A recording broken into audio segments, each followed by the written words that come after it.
Hi Kapanatics! Welcome to my channel!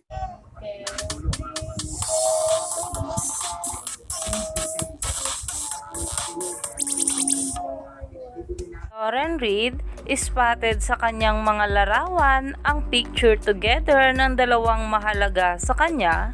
Alamin natin dito lang sa It's Jaden Fanatics.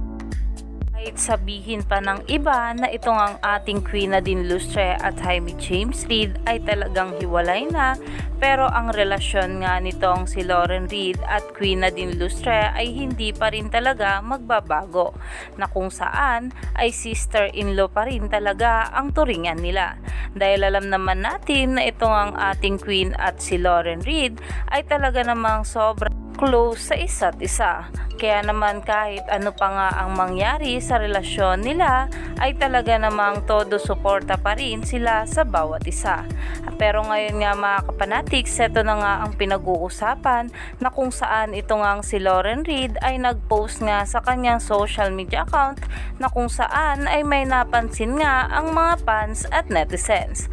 At ito nga yun mga kapanatics, kung makikita nyo nga ay larawan ito ni Lauren Reid at ni Andre Sulek, pero makikita nyo nga sa ibang larawan ay nandyan nga itong si Baby Cal at si Baby Cosmo, na kung saan ito nga ang mga fur babies ng ating Queen at Jaime, na talaga naman ding napamahal na nga rin itong si Lauren Reid dito.